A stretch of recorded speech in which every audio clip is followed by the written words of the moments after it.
ijazah mantan presiden dipertanyakan, bukti-bukti bermunculan, pengakuan demi pengakuan menyeruak. Tapi yang paling mencengangkan, PDIP justru diam seribu bahasa. Partai yang katanya partainya Jokowi, kini seolah tak kenal. Kenapa mereka memilih bungkam? Apakah ini bagian dari strategi? Atau mereka memang sudah tahu sesuatu dari awal? Tonton video ini hingga selesai, karena kita semua akan menemukan jawabannya. Jadi begini, isu ijazah Presiden Jokowi bukanlah angin lalu, ini badai yang terus bergemuruh sejak bertahun-tahun lalu. Tapi anehnya, tak pernah benar-benar reda.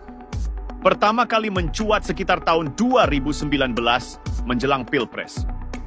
Publik mulai bertanya-tanya, dari mana asal dokumen pendidikan sang presiden? Tapi waktu itu, suara-suara ini dianggap angin lewat. Konspirasi, katanya. Hoax, katanya. Tapi belakangan ini, badai itu kembali menggila.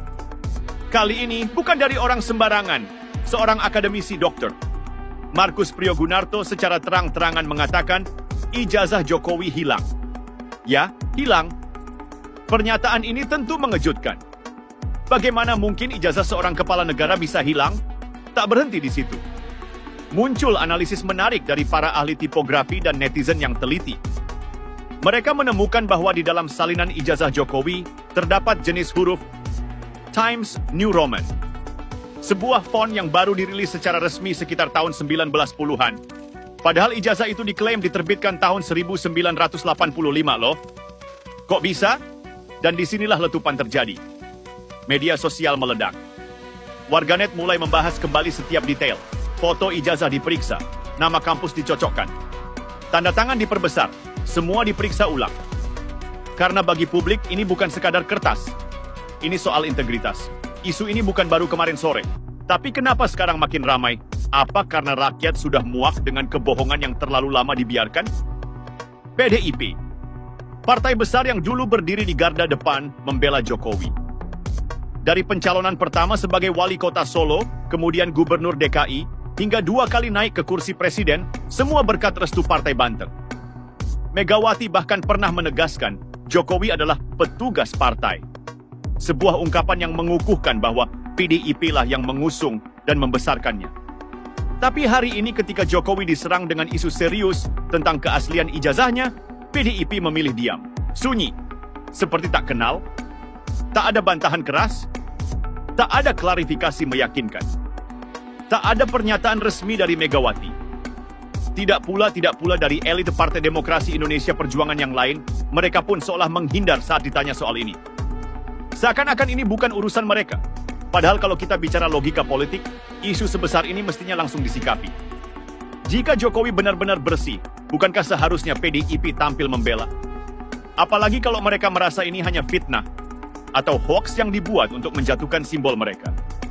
Kalau memang yakin Jokowi bersih, kenapa tak dibela? Atau memang PDIP sudah tak punya kepentingan? Ada yang bilang mungkin PDIP sedang menjaga jarak. Mungkin. Ini bagian dari strategi. Mungkin juga PDIP merasa sudah tak lagi punya tanggung jawab terhadap Jokowi, karena ia dianggap sudah berkhianat saat mendorong Gibran sebagai wakil presiden lewat jalur cawe-cawe Mahkamah Konstitusi. Tapi kalau begitu, ini jadi pertanyaan besar. Apakah kebersamaan politik hanya sebatas untung rugi? Apakah kesetiaan partai hanya berlaku selama ada kepentingan yang sejalan?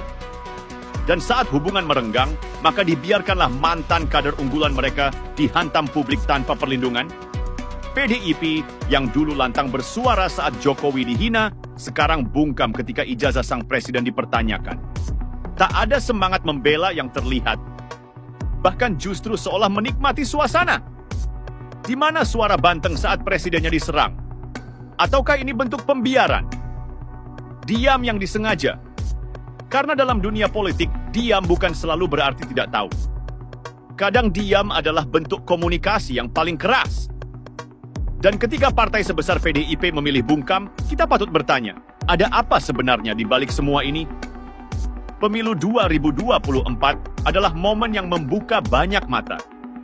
Termasuk soal hubungan yang dulu terlihat begitu harmonis antara Jokowi dan PDIP.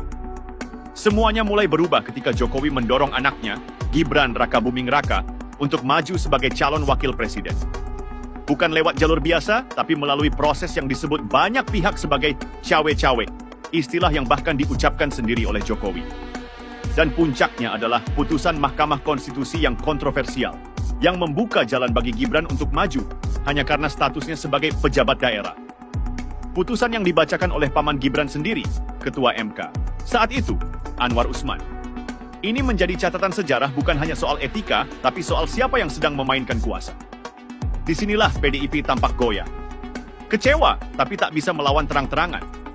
Mereka tetap mencalonkan Ganjar Pranowo sebagai capres, tapi tanpa sokongan penuh dari Jokowi.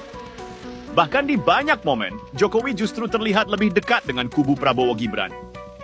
Situasi ini membuat hubungan yang dulu erat berubah menjadi canggung. Jokowi tidak lagi terlihat seperti bagian dari PDIP. Ia lebih mirip orang luar yang sedang memainkan permainan sendiri. Sementara PDIP memilih diam. Tapi diam yang mengandung makna. PDIP mungkin tak berkata-kata, tapi diam mereka bisa lebih tajam dari kritik terbuka. Apakah ini strategi? Atau sinyal bahwa Jokowi sudah bukan bagian dari mereka lagi? Dan sekarang, ketika isu ijazah mencuat, PDIP tetap membisu. Tak ada upaya untuk membela mantan petugas partainya itu. Mungkinkah ini bagian dari balas dendam elegan?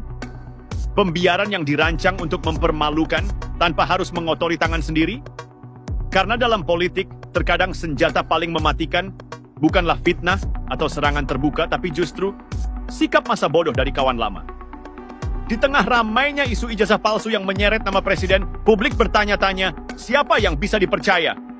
Fakta dan opini bercampur, namun tak satu pun elit politik tampil ke depan memberi kejelasan.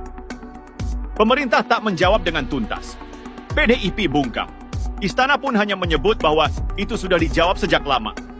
Tapi rakyat tak sebodoh yang mereka kira. Netizen menelisik font, tanda tangan, hingga kop surat. Mereka menemukan kejanggalan. Mereka menuntut klarifikasi, tapi yang mereka dapat justru kebisuan. Dan di saat rakyat kebingungan mencari kebenaran, para elit seolah-olah sedang memainkan catur politik. Saling mengamati, saling diam, menunggu siapa yang tumbang duluan. Kenapa negara tidak hadir menjernihkan persoalan ini? Kenapa tidak ada tim independen yang turun? Atau apakah isu ini dibiarkan menggantung karena semua pihak sedang menimbang untung dan rugi politiknya masing-masing? Di satu sisi ada rakyat yang ingin kejujuran dan transparansi. Tapi di sisi lain, ada elit yang sibuk menyelamatkan citra, posisi, dan koalisi. Publik bingung. Mereka hanya ingin tahu, apakah benar ijazah itu asli? Atau justru selama ini kita dibungkus dalam kebohongan besar yang dibiarkan tumbuh selama 1 dekade? Mengapa para pemimpin bangsa tak merasa ini penting? Mengapa DPR diam? Mengapa partai-partai hanya jadi penonton? Apakah integritas seorang presiden bukan lagi sesuatu yang perlu dipertahankan bersama? Di saat kepercayaan publik makin menipis, para elit justru makin sunyi. Tapi perlu diingat, rakyat yang dibiarkan bingung suatu saat bisa menjadi rakyat yang marah. Isu ijazah Jokowi bukan sekadar dokumen, ini soal kejujuran, soal integritas, soal apakah seorang pemimpin negeri ini dibangun dari dasar yang sah atau dari fondasi kebohongan yang tak pernah diselesaikan. Tapi di balik semua keramaian ini, justru ada satu yang terasa paling mencolok, diamnya PDIP. Partai besar, partai pengusung Jokowi sejak awal, kini tak bersuara. Tidak membela, tidak menyerang, sunyi. Seperti tak punya sejarah apa-apa dengan sosok yang dulu disebut sebagai petugas partai. Lalu apa yang sebenarnya terjadi? Mengapa PDIP diam? Jawabannya bisa jadi sederhana, tapi dalam. PDIP diam karena mereka tahu, tapi memilih tidak terlibat. Diam mereka adalah bentuk jarak. Isyarat bahwa Jokowi sudah bukan lagi bagian dari mereka.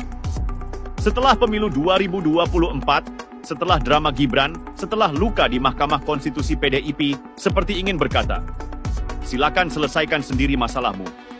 Ini bisa jadi bentuk balas dendam politik yang paling halus dan paling menyakitkan.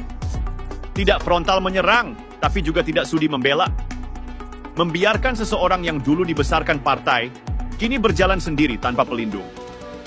PDIP mungkin tak ingin terlihat ikut menjatuhkan, tapi juga enggan dianggap bagian dari kebohongan itu. Maka diam menjadi jalan tengah. Bukan karena tak tahu, tapi karena tak mau ikut tenggelam bersama kapal yang mereka anggap sudah mulai karam. Dan dalam dunia politik, Diam kadang lebih memekakkan telinga daripada teriakan. Kini, publik tinggal menunggu. Apakah akan ada yang bicara jujur, atau semuanya akan terus bermain dalam diam yang pura-pura tak tahu? Monggo yang mau menanggapi. Silahkan tulis dalam komentar, mari kita berdiskusi.